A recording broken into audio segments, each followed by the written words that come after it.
y'all, what's up? And welcome to Haydn Behind the Music Stand. I'm your host, Patty Ryan, and with me is Marza Wilks, who is a cellist, educator, collaborative performing, and recording artist based in Los Angeles, California. She is also a content creator on her social media handles, and we'll be talking about the world of classical music on social media. Welcome, Marza. Thank you so much for joining me today. Thank you for having me, Patty. I'm so excited to be here. We have a mutual friend, Gabby, and when she approached me for this, I was just so excited because everybody who Gabby is friends with is just a wonderful, wholesome, and loving person. So I'm so excited to finally meet you and see you, even though it's not in person. Absolutely. I 100% agree with you. And that's why I always ask Gabby, hey, do you know someone who'd be great on the podcast? So thank you so much for spending some time with me today. I really appreciate it. So what is your most insane performance or musical story? My most insane in the performance moment story is when I was playing Coachella with Griffin, and it isn't like a horror music story. Yeah. So nothing bad happened, only good things happened. But it was that moment where I was standing. So we had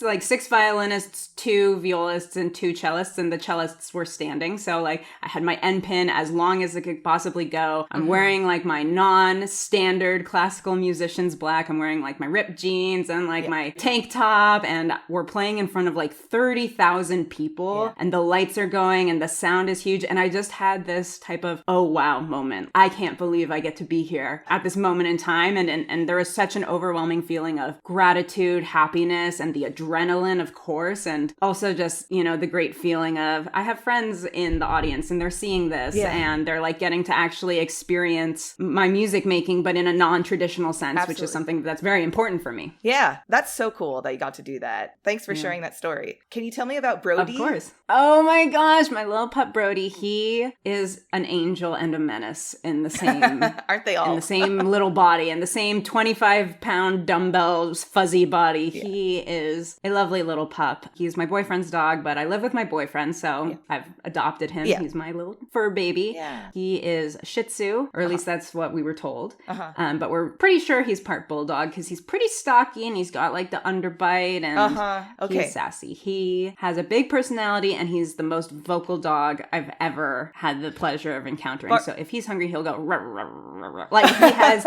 different noises for different things to communicate. Yeah. But it's funny that you're asking me about Brody because recently I have been in the process of trying to train him because he wasn't trained before I came into the picture of Andrew's life, my boyfriend's life. So I'm trying to train him, but of course, me being my musical self, and I have the affinity for making up jingles on the spot, is I make up different songs for Brody to try to teach him how to learn to respond to different actions. So like if he's getting a treat, I'm singing him a little song about the treat. Or if we're on a walk, I'm singing a little song. And it's going pretty well. Yeah, that's interesting. Andrew hates it because I'm singing 90% of the time. But I am trying to train this dog to respond to like musical tunes and different little jingles. And I'm hoping that that's going to be a little bit better than just the standard sit, lie down, things like that. Yeah. So that's what's been going on in my life with little Brody, but he's a funny one. Yeah, I mean, that's a very interesting use of training technique that I've never heard before. And it makes me think maybe I should try it on my cat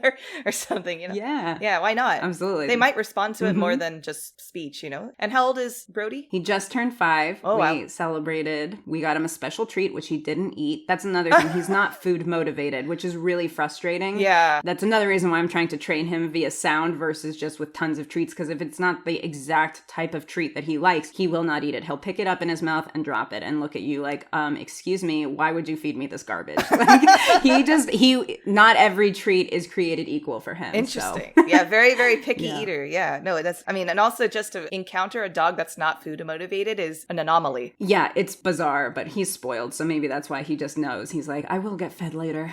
But one of the things that happened recently in the last couple months is we've gone through 3 different types of dog foods because he'll just stop eating it. He's like, nope, I don't like this anymore. Yeah, and then he will like passive protest by not eating until we make him eggs or like specific chicken and rice. And then we had to try a new dog food. Then he liked that for only 2 weeks. And then I think he was smart enough to realize we'll change it if he doesn't like it. Yeah. So then he stopped doing that again. So we're on our 3rd dog food in like a few months. Yeah. So, no, that's funny. That's such... Yeah, I mean, what a clever dog in some ways, but also that must be incredibly annoying. And also, like, what are you going to do with the dog food? Can you rotate? Let's hope. Let's really hope so, because it gets expensive also trying to find the all organic, natural. It's like, gosh darn it. Like, why is this pup so spoiled? But I was talking with Andrew about this before. He is spoiled. He gets monthly acupuncture and massages. Oh, wow. And he gets groomed usually like once a month. And with that, he gets a blueberry facial. Like, this dog is living a nicer life in LA than I am. Like, I don't understand. This dog is pampered. Yeah. Well, shout out to Brody. Yes. I'm sure he loves you guys very, very much. He better. Can I ask you some Spitfire questions? Yes, bring it on. Okay. Mahler or Bruckner? Mahler. Debussy or Ravel? Debussy, because I love the string quartet so much more than I love the Ravel one. But it's so hard. That's such a hard question. But my gut is saying Debussy. Cats or dogs? Dogs. Appetizers or desserts? Desserts for breakfast, appetizers for dinner. Whoa. So you're like a pancake or waffle girl in the morning, not like a scramble. I'm like a chocolate chip cookie girl in the morning. Okay. I'm one of those people that as soon as I was an adult making my own money, I was like, if I want cake for breakfast, I'm having cake for breakfast. And I do have a sweet tooth. Like every so often I'll crave like eggs or an egg sandwich in the morning, but I'm a sweets girl. Gotcha. So pancakes sometimes, but normally like choco pies. I know that the listeners won't see this, but I'm putting up my hand as if to shield my face, but choco pies used to be my breakfast for a long time. Got you. Okay. Sparkling or still water? Still. Unless I'm drinking like a canned seltzer and then sparkling, obviously, because it's a seltzer. But if I go to a restaurant, they're like sparkling or still water, almost always give me still. Got you. Okay. Interesting. Fan favorite question. Alternate universe musical instrument? Oh, piano. A lot of like cellists say French horn because everybody's like, it's the same range as the cello. Sure. I'm like, I don't want to play a brass instrument. That sounds so difficult. Like, their lives are so hard. That's true. I'm forever in awe of like wind and brass instruments. Always. I could not do it. But I think piano, partially because I already know how to play piano. Yeah. So I just can't fathom the idea of playing another instrument. Like, I have no idea what that would be like. So I guess I'd go with piano. I got you. Yeah. Early bird or night owl? Early bird during the week, night owl on the weekends. Okay, I'll take that. I mean, that's probably a gig life, right? Yeah. Gig life especially. Yeah, and I work a 9-to-5 job essentially. Well, I guess right now it's currently 9 to 4, or actually it's 8 to 4. What am I talking about? 9 to 5 is what people standardly say. It's 8 to 4. I'm usually at work 8 to 4. So to get up that early and to do the things I need to do in the morning, I have to be an early bird during the week. That makes sense. Yeah. Okay. Pandemic guilty pleasure? Oh, I have so many.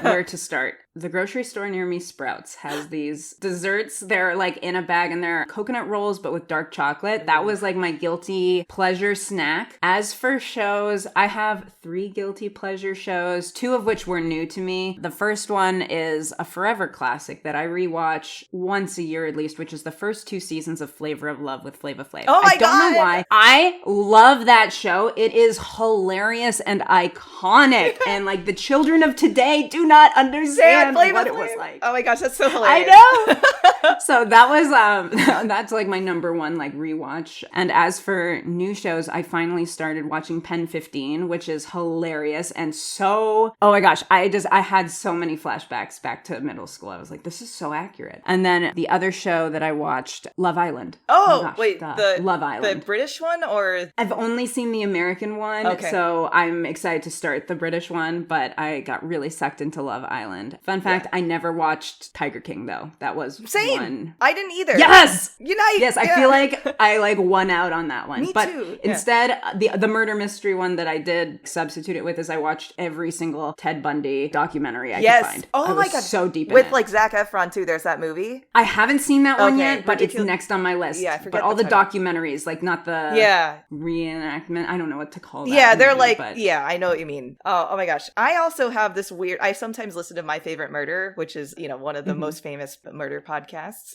Anyway, I just have Ted Bundy and like serial killers always fascinate me in like the most twisted way. And just like, so I'm like, oh, you're another murder, like.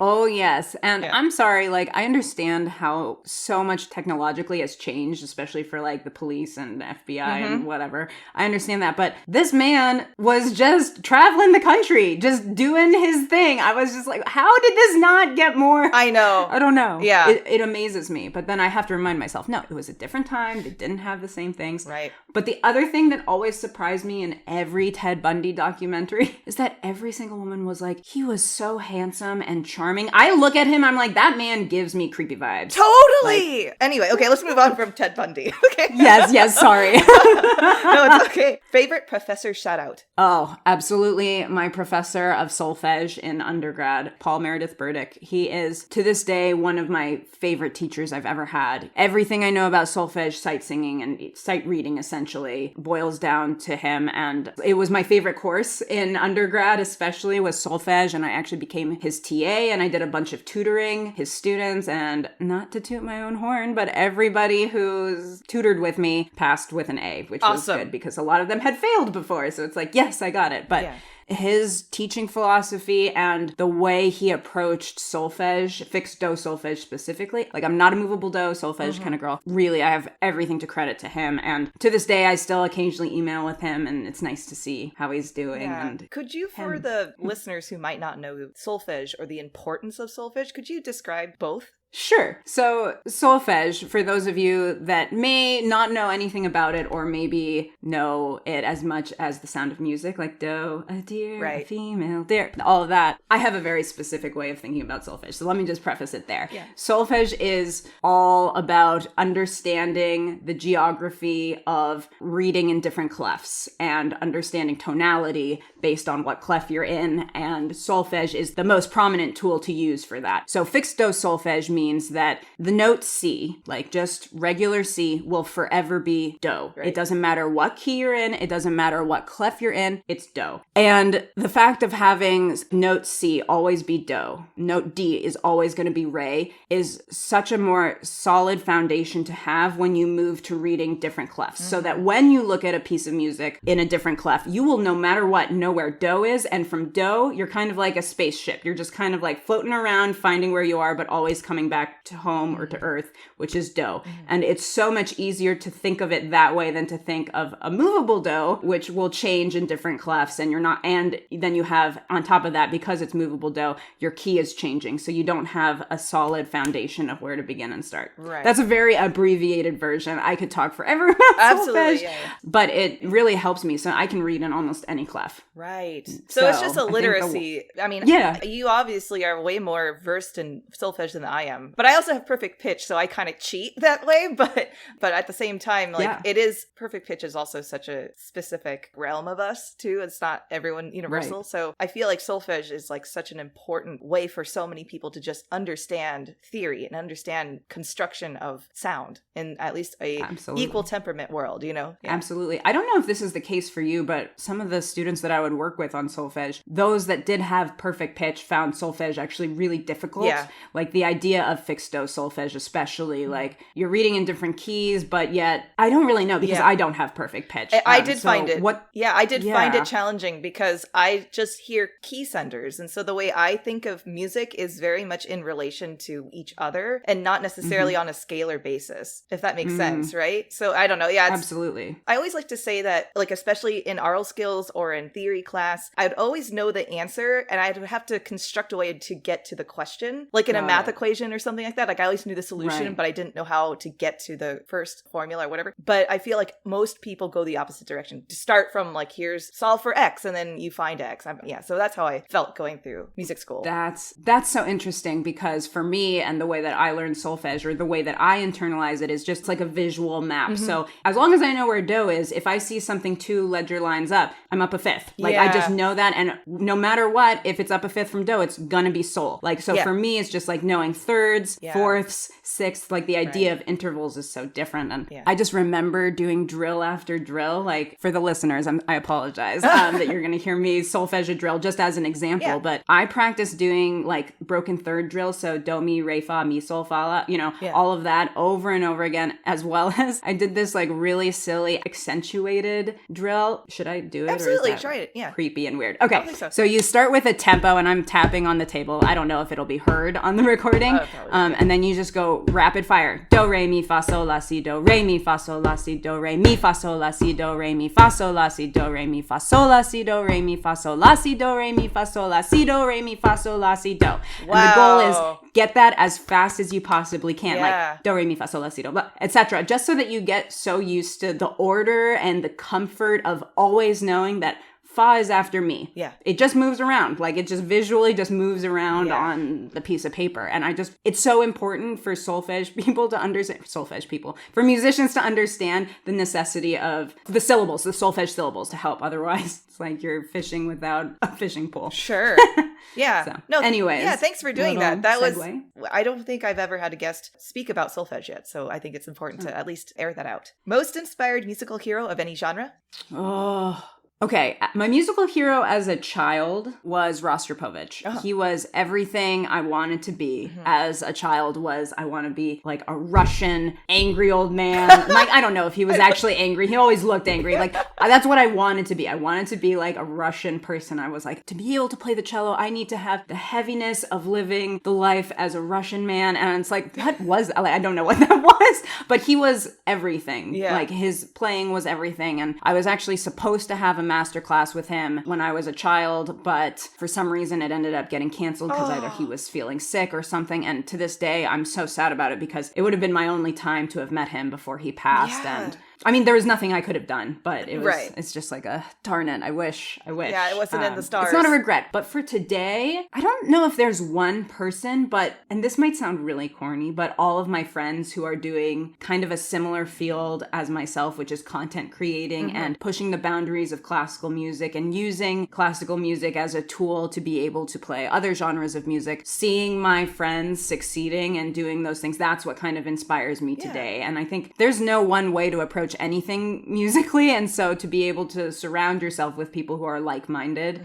that can be your inspiration, and that's really helped me. For a long time, I only followed on Instagram people that only specifically did classical music, or only people that were in Kronberg Academy, or only going to Juilliard, and it's like, I follow my friends from those places and like nobody else. Like, I no longer like feel the need to have that saturated in my face or surrounding my mind or my own personal physical space. Right. I don't know if that was really the answer you were looking for, but it's kind of... No, but it's your answer. Just the people who I surround myself with. Yeah, and I think that's really sweet to also just pay tribute to your colleagues in a way, you know? I mean, I guess I wrote this question as sort of the, like, if you could be something similar to, like, your Rostropovich answer, but I think the truth is we are inspiring each other every day anyway. Absolutely. Yeah, it's just all of us together. Okay, most transformative performance experience?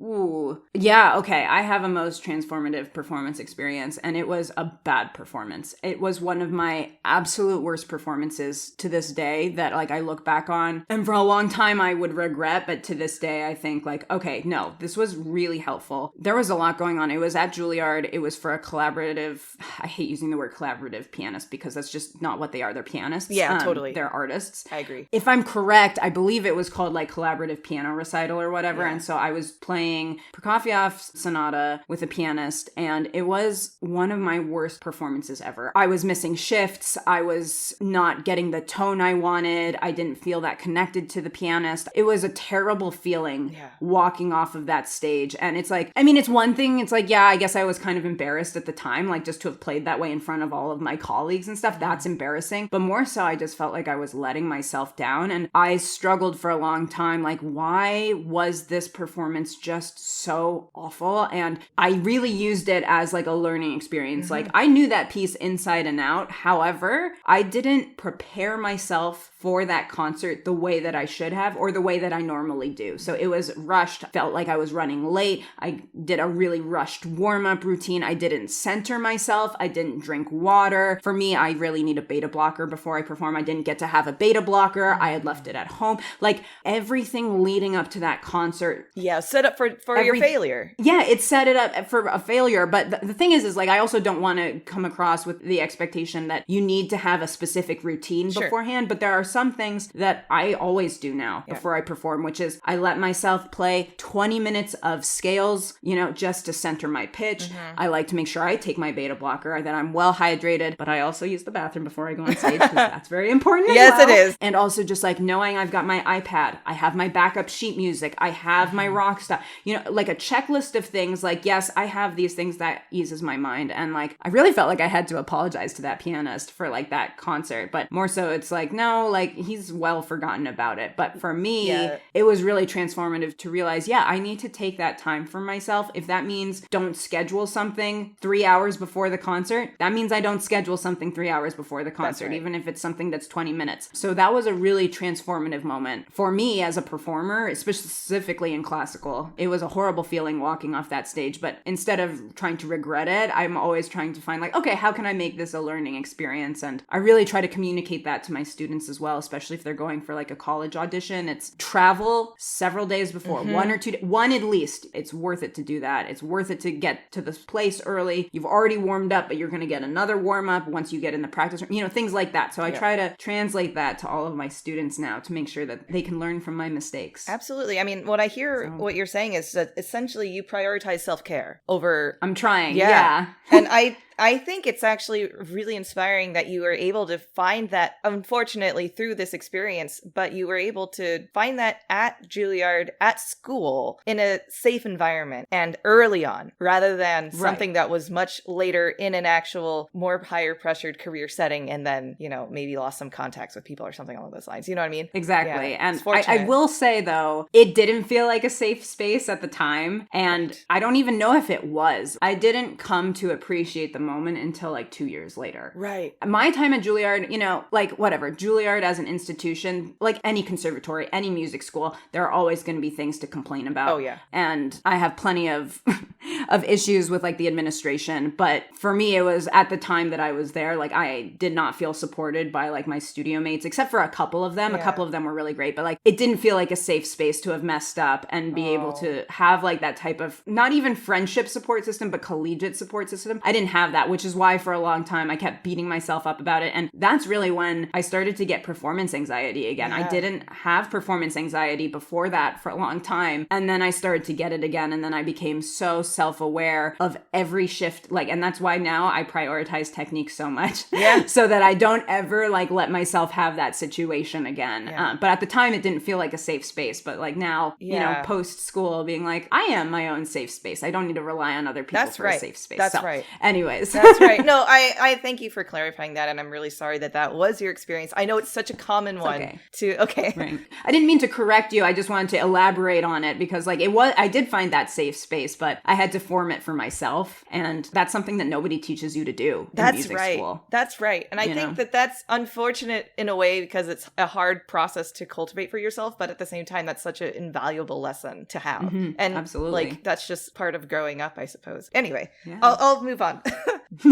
Desert island piece of any genre? Oh, desert island piece of any... Can I give like 2 or 3? Sure. Of different genres? Okay. Because like I can't just have one piece. Okay. I can't have one piece. Okay. Like my non-classical music piece, which is like an electronic music piece, is Emerald Rush by John Hopkins. I love that. I don't know why. I mean, I'm one of those people that just loves house music and like deep European house as well. Like because it's so different yet so connected to classical music. So that's one of them. Okay. And then for classical music, probably it'd have to be Tchaikovsky Piano Concerto. Oh. It's so epic to me and it gets every emotion out of me. And I think that's the one I would take. Also because it's a concerto and like, I should pick Dvorak. It's like, no, Tchaikovsky. I love Dvorak Cello Concerto, but the Tchaikovsky Piano Concerto really brings out every emotion in me. And I think I would want that if I was stuck on a desert island. So I'll give you 2, only 2. Yeah, no, I was just analyzing like why you would have that as your piece. And I was thinking, even at the onset of that concerto, it's like Tchaikovsky's just like ripping your heart open and just making you bleed like all this emotion. So it's just like, like I feel like that's how I feel when I listen to that piece. It's also such a beautiful piece of music. Well, you've finished the Spitfire questions. Congratulations. Woo!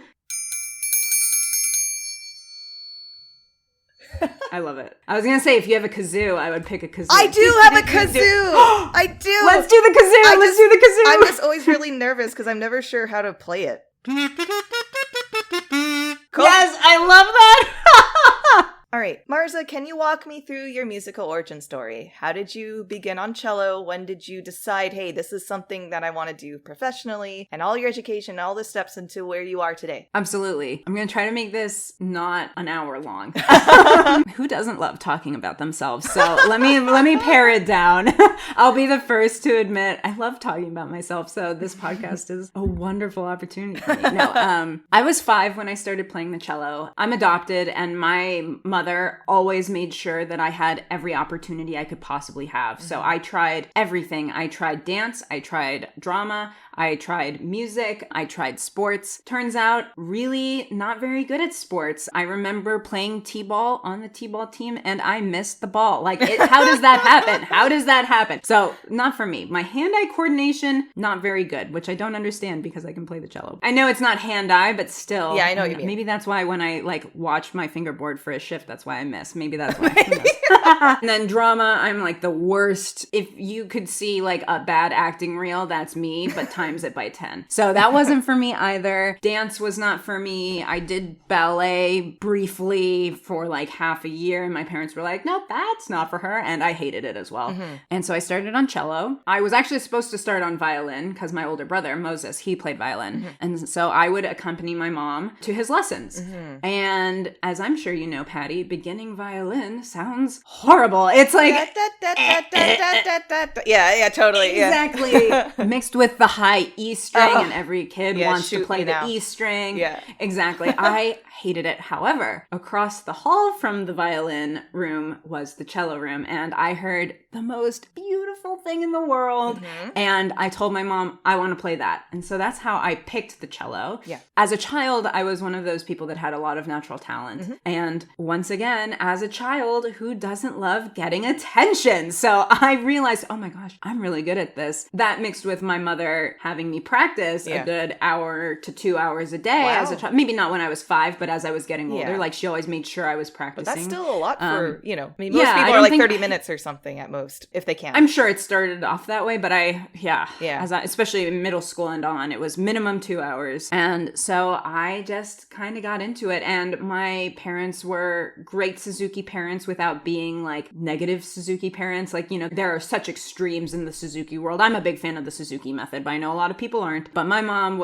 she took notes for me so that when I was practicing, we could go over them together. Yep. She was a really supportive Suzuki mom. And my experience with Suzuki was great. And I'm also a naturally competitive person. So I wanted to get through those Suzuki books fast and furious. Yeah. And I sure did. I remember getting attention for going through that. And I also got attention for knowing every piece by heart because I had a review part of my practice where I had little note cards and it would have every other piece in all the Suzuki books up to where I knew. And I would play them every day at the end of my practice. And then I'd alternate days. And it was just so that I always had the technique foundations for it, but also for my memory building. Mm-hmm. And I think a lot of people don't teach that, especially for younger kids, the importance of reviewing pieces they already know. Yeah. So I got lots of attention for that. And I think I always knew I'm going to be a cellist. I knew that. I had other interests, and I say I was bad at sports. The only sport that I was good at and that I enjoyed was actually fencing. So I started fencing when I must have been 11 or 12. And so I did that. And for a month, I was like, maybe I'll be a professional fencer. It's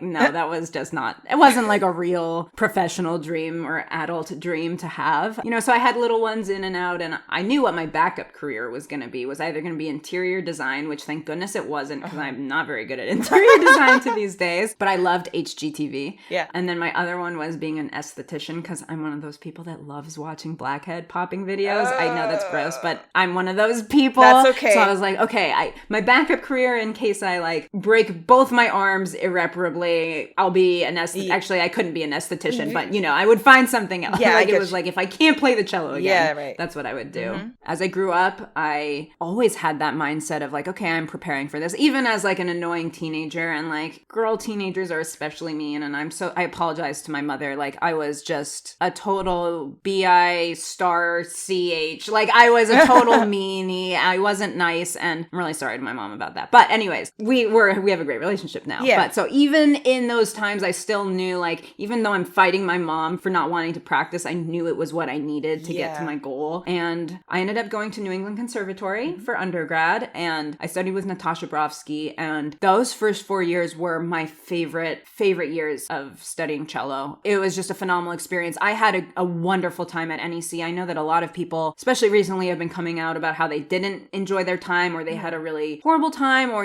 and same with so many musical institutions, like embedded racism that you don't realize. I never experienced that. Thank God. And I think that's partially because I was one of, like, the school favorites. It's like every school has, like, favorites. I wasn't, like, one of the stars. Like, I didn't get presidential scholarship or anything like that. However, like, I worked my butt off when I was there. I took every opportunity. I did everything I possibly could. I was really dedicated to my practicing, and I loved it. I got every opportunity I wanted. I was principal, like, every year. I got into chamber orchestra, and I worked my butt off for it. And then my senior year of college, I broke my hand, and that was a really transformative time. This is super embarrassing. I broke my hand in a Pure Barre class. To be fair, so, like, my friend at the time, we're not friends anymore due to a lot of different reasons, but partially because of this story. She loved Pure Barre, and I was like, okay, I'll try it out. Do you know what bar method is? I love bar method now. It's like, I don't even know what this is. No, it's okay.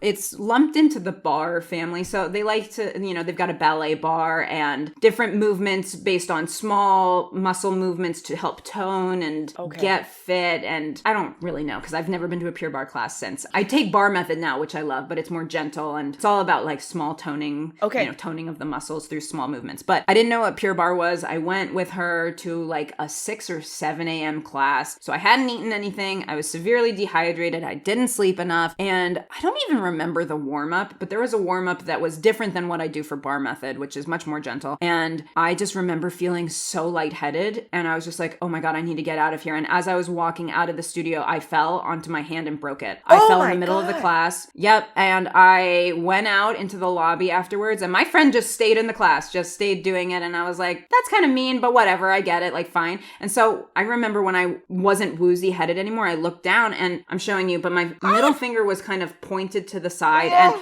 my mind was like, you know what? I just dislocated my finger. I was like, I dislocated my finger. It's fine. Everything's gonna be fine. And then the people at the studio were like, we need to call an ambulance. It's part of our process. I look back on that now. I could have sued Pure Barre at the time. I didn't do it because they didn't make me sign one of those waiver forms before I took it.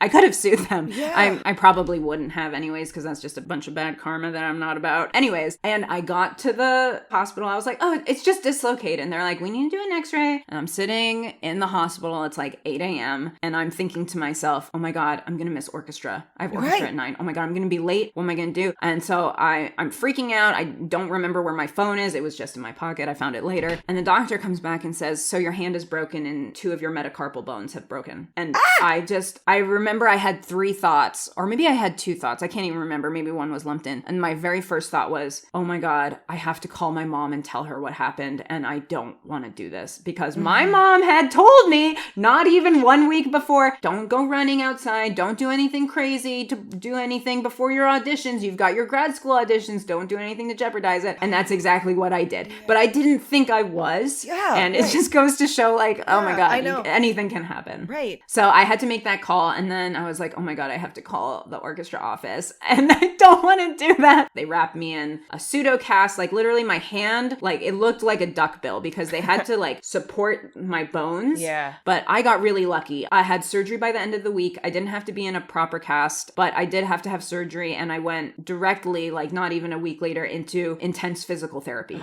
And I remember sitting at that physical therapist's table and I'm trying to spread my hand out flat after like 3 weeks of being in a suit, like a post-operative pseudo cast. And I remember like the excruciating pain I had.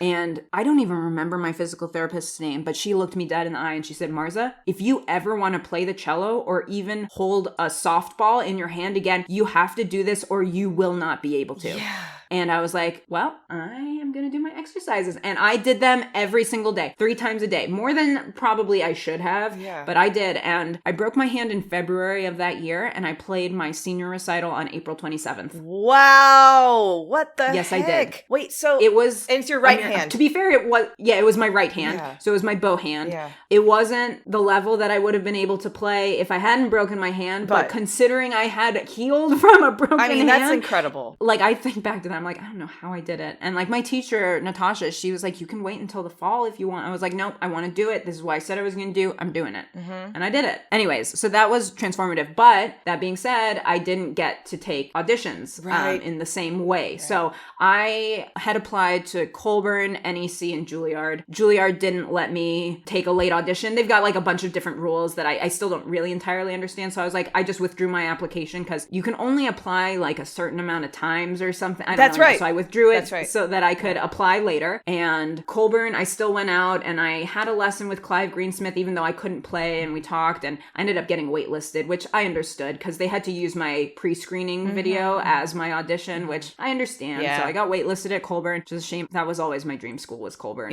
to study with Clive. Anyways, and NEC. And NEC, I didn't have to do an audition. They were like, your cumulative work, you're accepted. And so I started off as a master's student the next year at NEC, and I actually ended up switching to a graduate diploma because I wanted to be able to apply for my master's at Colburn and Juilliard. During my graduate diploma, which I was able to extend to 2 years, I studied with Paul Katz, and his studio was phenomenal. Some of the most incredible musicians I've ever met. Paul is an amazing teacher. He wasn't the teacher for me. Like, our teaching and learning methods didn't quite mesh, but I still learned a lot from him. And then again, I applied to Colburn, NEC, and Juilliard for my master's, got waitlisted at Colburn again, which was just like, darn it. Like, it was just like that moment of, so close. I got into Juilliard, which I know I shouldn't like be like disappointed. No, but like, I wanted to go to Colburn, and I got into NEC, and I was like, I'm going to Juilliard. Natasha was teaching at Juilliard at that point. So then I went back to study with Natasha, and then I was at Juilliard for 2.5 years, but really 2 years because I took 1 semester off to go on Sphinx tour with the Sphinx Virtuosi,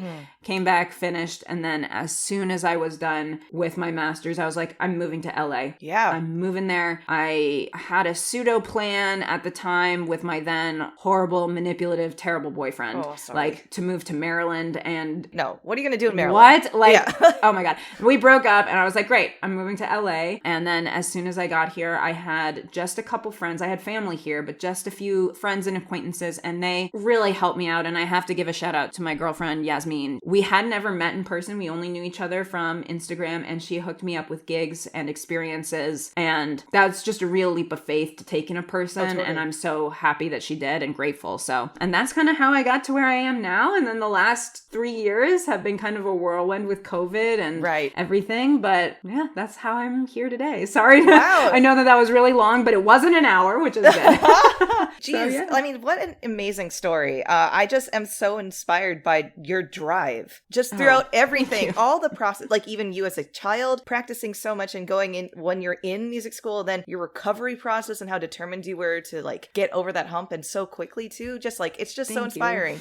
Yeah, no. And it's just so clear that that's like where it's put you today. So what other current projects are you looking forward to now that maybe COVID has been a little bit more, I don't know how it is in California right now. LA is doing okay, but California, as most of America knows, is kind of a crapshoot right now. Just not as much as like Texas or Florida, but we definitely have the people that are not science or fact-based. We have a lot of them in California.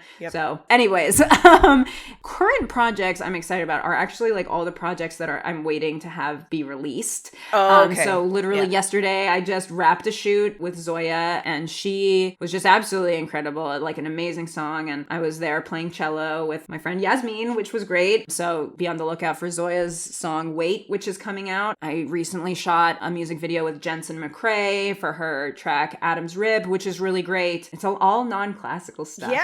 But classical stuff wise, my quartet, which has gone through 3 different names, used to be a Delphi quartet, then Peco quartet, and now we are officially Quartet Equitas. And we are performing at the Cosmos Club in Washington, D.C. summer 2022, which is a big step for us. We're like a remote quartet, so we don't all live in the same city, but we're all driven musicians and we love working with each other. But this is a big step for us because Cosmos Club was able to, introduce Dover Quartet and other quartets like that. So we're really excited for that experience, as well as our violist is working on transcribing some of the works by composer Margaret Bonds for string quartet. So just adding to the canon of classical music written by Black and Latino musicians, so that's what we do. We're all Latino or Black, and so that's part of our mission. So that's really exciting, but that's not until June of 2022. Right. But I'm very much looking forward to that. Yeah, you can look out for those other two things. And a lot of Johann Lennox tracks. If you search the chamber versions, I'm playing on that. Not all of them, but some of them. Sure. So. I wanted to ask you about your expectations as a young cellist. You're doing a lot more alternate, off-classical genres. Let's just put it that way to make it very general. So can you tell me a little bit about what your perspective is now looking back at your early childhood? Absolutely. So as a child, I wanted to be the next Rostropovich. That's what I wanted. I was like, I'm going to be the next big soloist. I went to college, and at NEC, I definitely wasn't the smallest fish in the pond, but I wasn't the biggest fish. So I had a lot of great inspiration, and I was definitely succeeding. And especially during my graduate diploma, along with my healing of my hand, I realized oh my gosh, I'm not actually that same level. There were a lot of different things maybe backing the reason why, I wasn't practicing as much during my graduate diploma, and there were other outside circumstances. And I had a realization about half a year ago where I thought, one of those prompts came up on TikTok, which was, what would your younger self say, or how would your younger self be so happy for you today? And I was thinking it to myself, my younger self would have been mad at me for not achieving the dreams that I had made as a 5-year-old. And I say that out loud and it sounds so ridiculous. How on earth, first of all, I could never be the next Rostropovich. Nobody can. I think we have to celebrate and congratulate ourselves for the wins that we don't recognize. And I think that's something in the classical music world that's very toxic, is that nothing is ever good enough, and you can never really separate work from home because your instrument is always there. But I also had goals as a child, which was to get into Juilliard. And hey, I did that. Yeah. One of my goals was I want to play Elgar in Alice Tully Hall. Hey, I did that. These things that I had these dreams of playing Elgar with an orchestra. I've gotten to do it 3 or 4 times. I had the dream of going to Juilliard. I had the dream of being able to create a quartet and love on chamber music. And I had that breakdown moment by myself where I was just crying, I've disappointed myself. It's no, I haven't. My perspective has changed, and I think it's really loaded in the classical music world. It's if you don't make it as a soloist, you're going to be an orchestral musician or you're going to be a chamber musician. None is better than the other, but it's just you're fall into one of 3 categories. And it's actually, I'm a person that doesn't like being lumped into one thing. For yes, classical music was my life, so intensely. It was so much all of my life. And now I like to have the flexibility to do other things and to also live my life. And I think, I forget which famous violinist or pianist said this, which was, if you spend your whole life in the practice room, you're never going to experience the true drama of life. And how on earth are you going to portray that drama in your music? So that's one thing that I remind myself of. But also, I can use all of my technical and musical chops to be able to nail these recordings, to be able to nail these performances, which for some people may not be as simple or as easy. I can knock out a remote recording of 15 different tracks in an hour and a half because I know my intonation and my technique is good enough. I can get this done, get this to the producer right away, earlier than they thought, so they can start working on it. So I like to view my life now as I have all this great background in classical music and classical technique, that all of these things now are accessible to me and I get to pick and choose. Yeah. So if I wanted to, and I sometimes get asked to still play classical concerts with different groups Kaleidoscope Chamber Orchestra or whatever. It's that feeds my desire for orchestra without having to be in orchestra. Committed to it for the rest of your... Yeah, exactly. Exactly. Yeah. I have my quartet, but we're still remote and we get to have our weekly meetings, et cetera, things like that. I just want to give all of us a reminder that the dream that you make as a child doesn't have to be the one that you follow, and you don't have to beat yourself up about it. It's would you take advice from a 5-year-old on what to eat for dinner? No. I don't you know what I mean? It's yeah, exactly. Maybe not every day. Yeah, right. But at the time, that was my goal. And it's okay for your goals and your own journey to change. And I think that, at least for myself as a classical musician, that was hard to come to terms with for a long time. But now I get to enjoy my life. I get to teach. I get to perform. I get to record. I just played the VMAs. One of the reasons why I loved playing cello and have always loved playing cello is because I get attention for it. Yeah. I love attention. Yeah. I will say that a million times. I will admit it. I love attention. And I get attention in playing it at Coachella or playing at the VMAs or being in music videos. That's exciting to me. You know, my music is part of that, and my cello is part of that. I feel like there's certain points in our life that we look back and we revise our dreams. And I think that that's what we're sort of talking about in this sense of like, well, now you have different dreams. And now that you've accomplished some of the dreams that you set yourself up for when you're 5 years old, that has unlocked other possibilities. And so I'm really looking forward to following what you do. Yeah, thank you. Would you like to take a break? Yes. We'll be right back.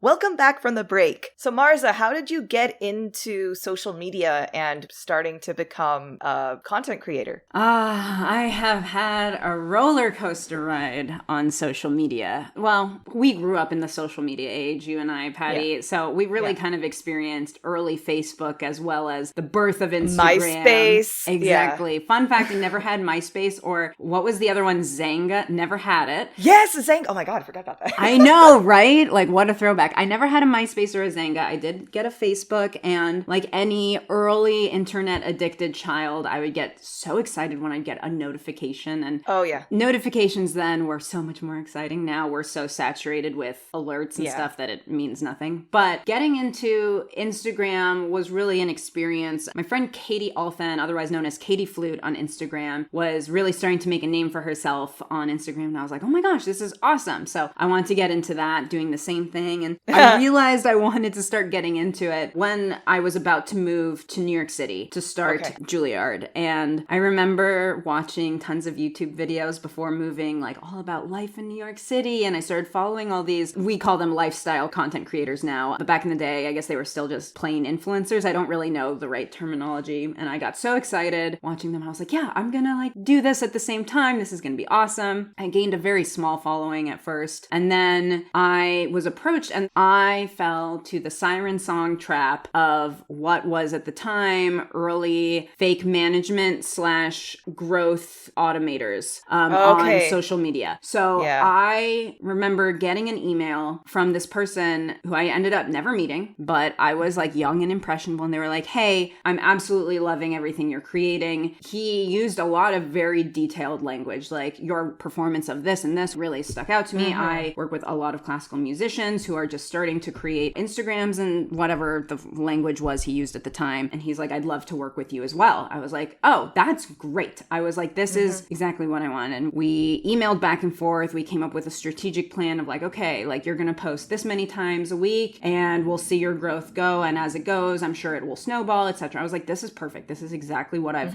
wanted. I was like, this is the tool that I've been looking for. And I ended up paying him not thousands of dollars or anything like that, because I just didn't have the money at the time, but I paid him a couple $100 over like the course of a month. And really all it was is that he ended up buying me a bunch of followers that I've spent like the last 4 years weeding through and getting rid of. However, at the time, you didn't really know what was happening because it was pre like Instagram bots all over the place. It was before that was even really well known. So I fell into this trap. And at the same time, I knew I was also getting real authentic engagement because, and the big thing that like I loved and tooted about at the time was Aaron Carter like followed me and reposted something I did. And of course, my 9-year-old self was like, oh my God, Aaron Carter noticed Aaron Carter! But I did get some followers from when that happened. So it was a really confusing time because I was getting some real authentic traction, but I was also being bogged down with all of this fake content on my account. They weren't real followers, or they were just bots designed to like every so often comment on your thing, but maybe nothing super relevant. So I didn't realize it at first until like all of a sudden I stopped getting strategic emails from him. And I was like, wait, what the hell? And then all of a sudden that email didn't exist anymore. I was like, oh my God, this man just spent some of the money that I gave him on buying me followers so that it would come off like he was doing his job, and then he just left with the rest of my money. I was like, oh my God. And I was just like, I am in a mess. And of course, I was just so embarrassed to talk about it when I realized it. And I was like, oh my God, this is embarrassing. But I was struggling because I was like, I do have a lot of really engaged people who are in the classical music world. Like I have my connections, I have my friends, I have these other people that have found me based on different videos I've posted or different Instagram jokes or whatever it was. And so I was like, do I just delete my Instagram? What do I do? Like, I don't know what to do because it felt like I was conning people. And so I was like, well, as soon as I realized what had happened, I stopped taking paid promotion because I had to be honest. I was like, hey, this is what happened. And I was straight up honest with those brands, and they were so understanding, and it was really kind of them. It's like, if I was a brand, I probably would have thought I was being duped, but it's like they were very, very empathetic to like what happened, and it was just a horrible experience. So I considered like deleting my Instagram, but then I wouldn't get my name back, which it's Marza Wilks. That's like my entire brand. Like, nobody has my name, right? So I was like, okay, I can't delete my Instagram. What do I do? And over the last year, I painstakingly went through and individually removed followers. I removed over 30,000 fake followers. I was doing it mindlessly. God. I think I probably accidentally removed people that were followers because I was just going rapid fire. And I was like, Marza, it's worth it. It's such a pain in the butt now, but you're going to be able to rebrand, start from essentially scratch with really the base that I want, which is great. And so now I'm at a really unique point where like I've had the experience of working with some brands, and now I'm considered a micro influencer. And I don't really know if I would even call it what I do that, because it's so specific now, but I really want to get back into my life of, yes, I'm a cellist who does other things, and which is hard to do on Instagram or any social media when you're supposed to have a specific niche. All of the content creator coaches always say, and like they say this in all the podcasts, which is you need to have a niche so that people can go to your page when they're looking for specific information. That's, to me, so toxic, because you can't lump yourself into one thing unless you're like a lifestyle content creator, which can span so many things, but it's really hard to do music and anything else like as like something specific. So for a while I was like, well, maybe I can do both. I can do lifestyle, wellness, and music. And I didn't get a lot of traction doing that. But now I really focus on mainly like my cello stuff. But as I'm rebuilding, I want to start incorporating my life as a cellist, the things that I do to keep me in the shape that I'm in, that keeps me mentally and physically centered and strong, so that I can do the best that I can. So right now I'm in a very special situation where I get to kind of rebuild and start again and curate it exactly how I want it. But I've been to like influencer events or whatever they're called, and they're fun. They really are. Yeah. They're as fun as they look, because you get to leave with a bunch of free stuff, and you get to meet other people, and whatever you're doing is free. The one I'll talk about, one of my absolute most favorite collabs and experiences, and this is a brand that continues to work with me, which is Mazda. And they stuck with me through, you know, my explanation of this is what happened. I got duped. I'm really sorry. Let me know what I can do to repay or repair the relationship. And they were always there for me, which was great. And so I've done a couple collabs with Mazda and Drive Shop. They're not intertwined, but that's how we got connected, was through Drive Shop. I've done 4 different creative sessions with Mazda. The very first one I was reached out to by Drive Shop, and they were like, hey, we're working with Mazda. They want to do an event for Hispanic Heritage Month. And I was like, this is great. I'm Latino, but I am adopted and like very much American, but you know, I like to pay tribute to my heritage, even though I'm not culturally that. So they gave me a Mazda to drive for 3 weeks, and I drove up to Malibu, had a lovely day with 3 other Latino content creators here in LA, and we got to sit down with the Mexico Mazda rep, and we did a chocolate tasting, and we just had fun exploring the cars. That was really lovely, and that was a 1-day ordeal. Then the next one was the big Mazda campaign that I did, which was we went to Santa Barbara. There were 3 waves of content creators. They called us like creative artistic, which I think is rude to the other people, but whatever. The first wave was creatives and artists. So we had 2 musicians. It was me and Brooke White, who was on American Idol way back when. Then they had landscape photographers. Then they had 2 craft content creators, like yarn craft and stuff. Like, it was very, very eclectic, which I absolutely loved. And we were there for 3 nights, 4 days. Then a second wave, which was, I think, specifically adventure photography came. And then I forget what the third was. So there were 3 waves of creatives coming, and we went and stayed at the Rosewood Miramar Hotel in Santa Barbara, which is an expensive and beautiful hotel. And we had some really, really lovely conversations and events. The most fun dinner that we had, and the most creative dinner that we had, was we got to sit down with Jimmy Chin, who is the director of Free Solo, the rock climbing movie. And he told us all about his experience literally filming his friend doing this monumental feat that he might actually literally witness his friend passing away. And like the gravity that had when he was telling us this story at dinner was heavy. But we got to talk to him over dinner, and it was incredible to see his creativity, how he plans out documentaries. And it was very relevant to me, at least, obviously, as a creative, and like just planning out how I approach different projects. And yeah, that was an incredible experience that I had with Mazda. And since then, I've also done I wouldn't even call them events. They like would loan me a Mazda for a week, and I would take some photos with my cello. Like, they really love the fact that I'm a musician, like a cellist. And part of like the whole shtick was I can fit my cello in the car. Like, yay! That's right, yeah. And funnily enough, I ended up buying a Mazda. It's my own personal car now. I have a Mazda now because I had so many great experiences working with them. I didn't buy it through Mazda, just so everybody knows I didn't get gifted a free car. I've made some really great relationships through Mazda, and I feel very grateful for them for sticking with me and being there, and So I have a couple questions. I mean, I've seen these like people sliding into my DMs for the podcast, and I've always am like, this seems weird. And so, I mean, of course, for you, it's unfortunate that the person was intelligent enough to actually be so specific, because that would probably trick me as well. I guess my question is, how did you realize that they were all fake or bots? And then when you're going through your list, what were some of the signs? So there were signs that I noticed before and didn't put the pieces together for, which was I would get a lot of likes on a photo and like not very many comments. Or I would get a surge of likes within like a few hours after I had posted it, which, that could happen theoretically, especially if you post at night or when people aren't super engaged online. That's right. But it was happening, and I always just kind of was like, oh, that's weird. But I didn't, like I said, I didn't know at the time. Like, that wasn't even a thought that could be a potential thing to happen to me. Like, I've always prided myself on being smart and not to get conned. And so there were these warning signs, and it wasn't until someone straight up asked me, they were like, you have a lot of followers, and like, did you buy them? And I was like, no, I didn't. Like, what are you talking about? And then I was like, wait a minute. And then I started going through, and I like started going through like the people who liked my post. I was like, this person doesn't follow me. And then I would see like a username like XSF222150, and I was like, that's not a real person. And then I was like, wait a minute. And then I started Googling, and then I was like, holy shoot, holy egads, like buckets. Buckets. I was just like, darn it. Like, and it was just that moment of like, oh my God, this is so embarrassing. I'm sure so many people noticed it before I did, but I was naive and young and stupid, and maybe not stupid. I just was young and naive and gooped.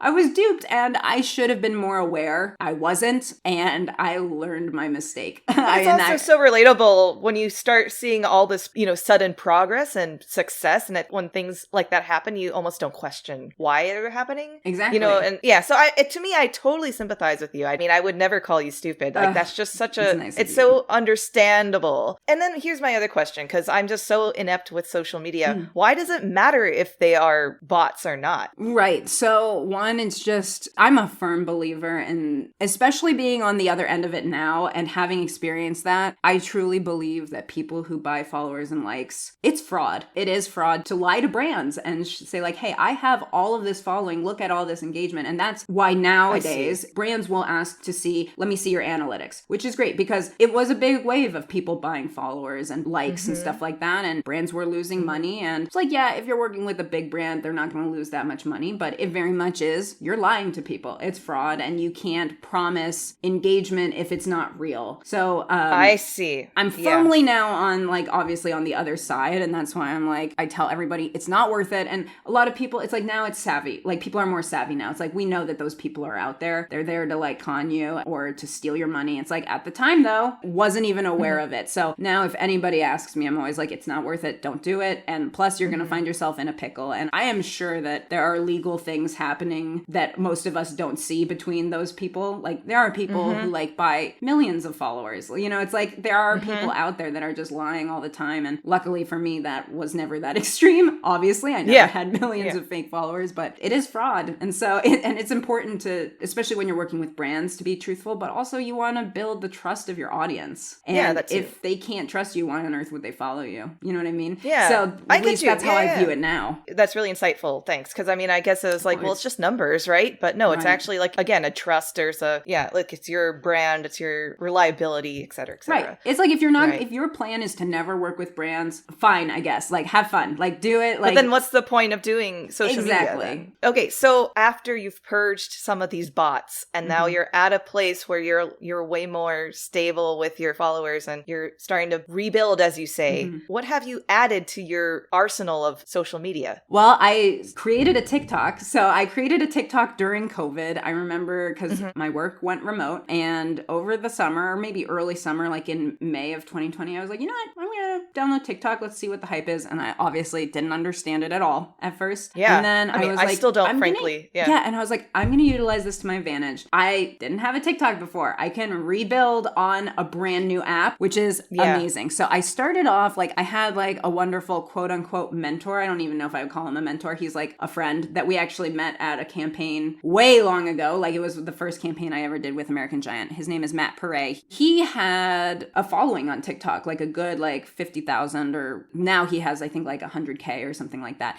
And so I was like, hey, like, I see you on TikTok. Like, how's it going? And he gave me so much insightful information on it. So he really mentored me in like my first couple posts. And he was like, use trending sounds, use correct hashtags, use all these things. And I was like, great, I'm going to do it. And of course, right on track, my first post got great views because the algorithm on TikTok is so different than on Instagram. I don't really understand the TikTok algorithm. There are plenty of people, if people are curious. I think JT Barnett on Instagram, he tells you a lot about TikTok tips. I mean, he's also on TikTok, but for the algorithm, I don't understand it. And then I started posting more and more, and I started doing like a mix between whatever was trending and cello. But some of the things that were getting hundreds of thousands of views were me playing pop tunes, me playing snippets of whatever trending song was there. And I started to gain an authentic following on TikTok quickly, which immediately scared me. I was like, nope, this is like, I don't know what's happening. Like, how is this happening? Like, I don't understand. I didn't do anything wrong this time. Like, what is happening? And then I was talking to my friend Matt. He's like, no, TikTok will put out anything. Like, they will push anything into people's For You pages. It's kind of like a crapshoot. And then you can do things to help elevate it by using hashtags or whatever. But your following is real. And I was like, oh my God, this is real. And now I don't post on TikTok very often anymore, but I have, I think, like 53,000 followers on TikTok, which for TikTok is not just a lot. From cello stuff, and also starting one in May of 2020. Right. Like, that's but incredible. Growth, that's what's so interesting, is the growth on TikTok is so different. Like Charlie D'Amelio, like, she has the most followers on TikTok. She and her family, like, are superstars online. Love them. But like, when I started on TikTok, she had 40 million followers. That was in May of 2020. She has over 100 million now. Yeah. It's crazy. Right. So growth on TikTok is so different than on Instagram. And that's why a lot of people are like, Instagram's dying, TikTok is the new thing, which maybe, I don't know. But yeah, it was always like the videos that were me playing whatever was trending, like whatever audio was trending at the time, I would just play it on cello and people were like, oh my God, this is so cool. And what I love about TikTok is people who have no information on instruments just follow you because they're genuinely intrigued, versus Instagram really lumps you into niches and you have to have those specific niches. So it seems like TikTok actually is a better fit for you with your own vision of what you wanted to do on social media. Exactly. They don't lump me into like one category, even though now my niche is very much playing cello. But let's see. Yeah, so my very first video had 195,000 views and 12,000 likes on TikTok,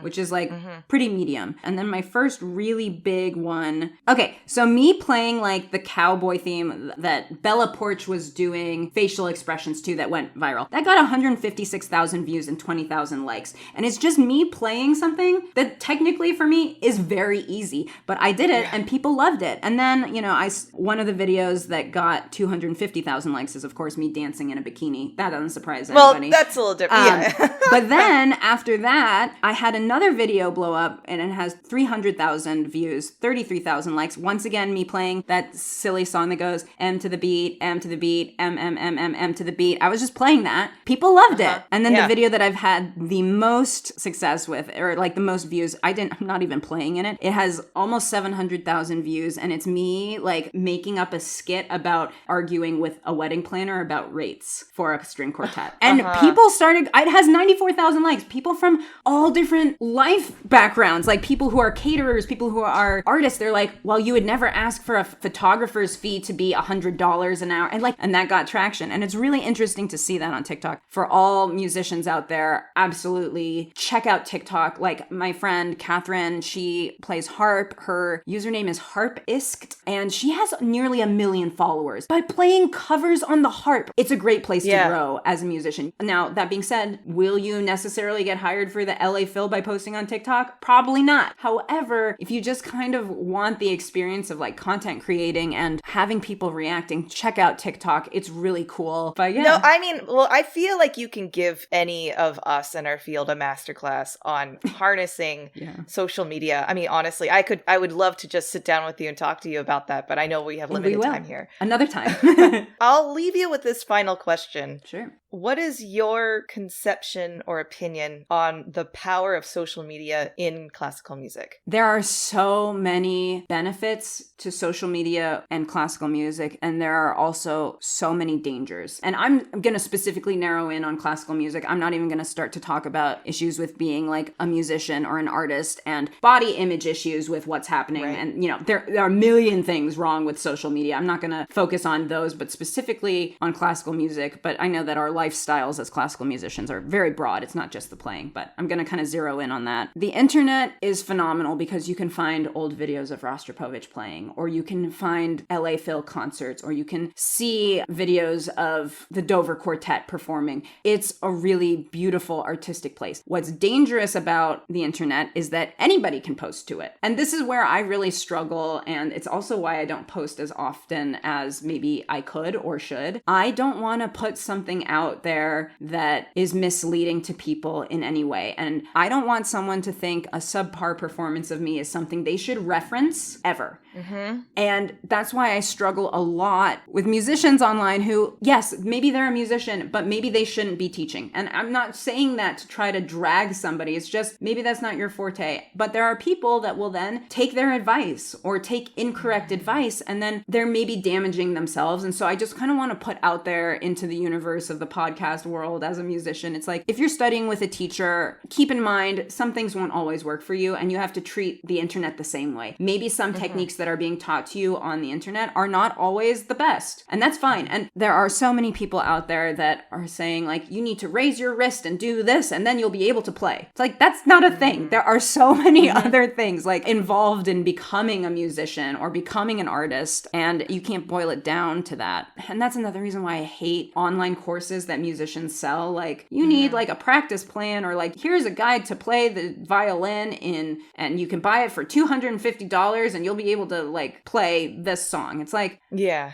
It feels crappy. I don't know what it is. And that doesn't mean that those people don't have valuable content. But there's like, there are so many people out there duping other people with information that's maybe not healthy for them or catered to themselves. That's kind of another danger. It's like, there's a reason why you're studying with a certain teacher, say at music school. Take their advice or use their advice. If it doesn't work for you, take bits and pieces of it and then, you know, work around it. Like myself as a teacher, as an educator, I really try to cater my teaching to that specific student in the moment. And that's just impossible to do if you're selling an online course. That being said, there are people like Girl Meets Cello, and she's releasing like a, I think it's like That's Kathy. Yeah, she's lovely. I know Kathy, yeah. And she's releasing like a practice guide, and I'm so excited for that to come out. Those are not the types of courses I'm talking about. Like, I'm excited because she's an amazing cellist, and absolutely. I want to know what's inside her mind when it comes to effective practicing. Those aren't the type of courses I'm talking about. I'm talking about like you'll be able to learn this piece in 6 weeks, things like that. I lump those types of online courses into like skinny teas. They're not really going to do anything for you because they're not necessarily catered to you, or they're not giving you a wide enough palette to pull from. They're too specific, and you can't be that specific if you're talking to hundreds of thousands of people. So I wanted to be specific about that. It's not every online guide is bad, but like, just be wary. And like, there is danger in that, and there is danger in taking advice from people's practice tips online. Maybe they're not helpful for you. And if you have a great teacher, if you're in school and you have a great teacher that's willing to like work with what your specific needs, take that. But like I said, there are so many benefits to being inspired online, and that's great, but it's not the be all end all. Yeah. Awesome. Well, thank you so much for sharing just a small tip of the iceberg of what you know of and your experiences in becoming a social media personality. Yeah. As you said, micro-influencer. But I look forward to all your content that you come up with. Thank you, Patty. May I ask you 2 final questions? Please. What is one piece of advice you would tell your younger self about entering and pursuing a music career? I would tell myself two things, which is one, give yourself some more grace. Give yourself compassion and give yourself love. You are so much more than what you think you are at this moment in time. Like, you are more than just a cellist. You are more than just a classical musician, and just enjoy the ride that you're on. Enjoy the experiences that you're having. Give yourself the compassion to be able to enjoy your time in the classical music world while you're in it, because you don't have to be in it forever. In fact, maybe you shouldn't. And then my other piece of advice is, it's not worth it to try to play Elfintons as fast as you possibly can. You're just going to drive yourself nuts. You're never going to get it as fast as you want it. It's not worth the hundreds of hours you're going to put into trying to play Elfintons fast. It's not worth it. I spent so long trying to make that faster than Rostropovich's recording, and it never sounded good, and it was just wasted time. So I know that I'm leaving it with like kind of a funny one in there, but it's not worth your time, Marza. Don't do it. Elfintons is showpiece. Is a popper, right? Yep. Very famous in the cello world, and it's just a lot of spiccato, a lot of fast, high-scale passages that go up to the stratosphere, and anyways, just... Exactly. Thank you. That really wasn't worth it. No, it's never. I don't think it really ever is. Okay, and the second question, as we enter a, ever-evolving, changing post-pandemic world, what elements of your musical pandemic life would you want to continue, and what would you want to shed? I want to continue the practice regime or routine. Sounds too harsh. Routine that I kind of created. During the pandemic, we were all stuck at home, and...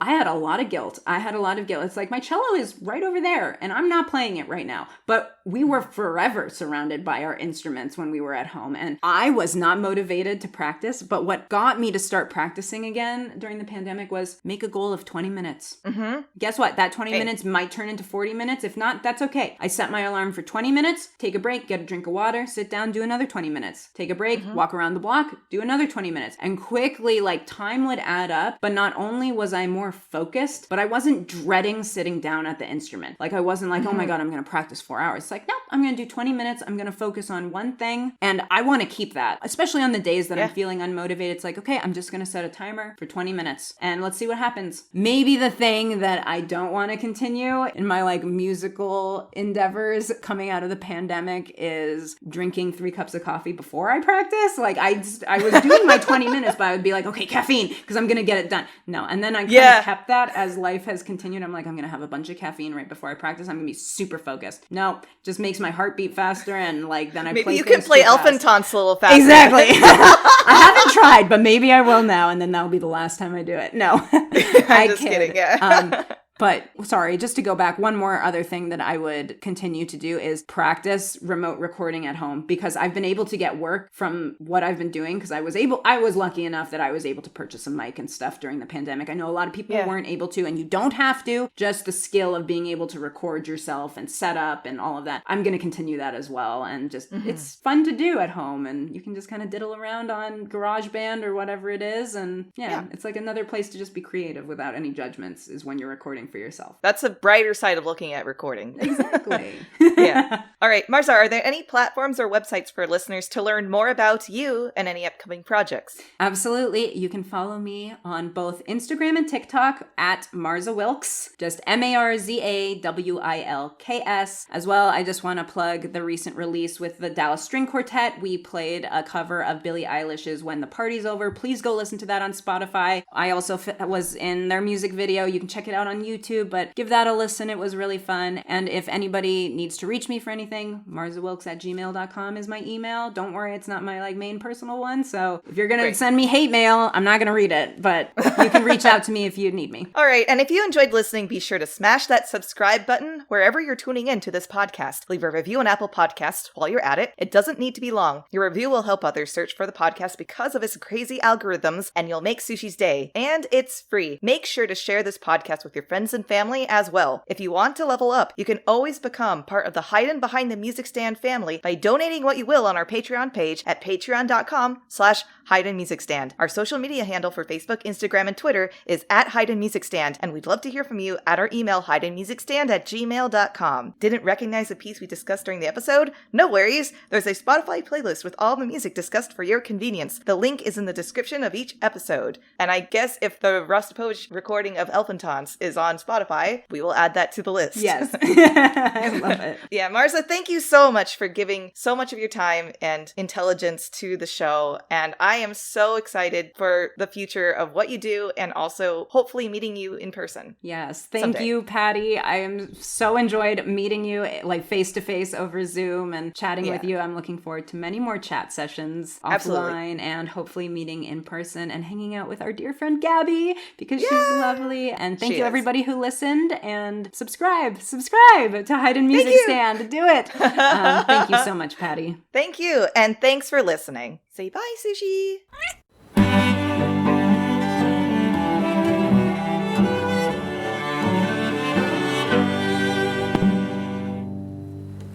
I really started to realize I wanted to start sharing. Sorry, that sentence made no sense. My other piece of advice is, sorry, it's making me laugh just thinking about it. I'm sorry. My other piece of advice is I have to say it again.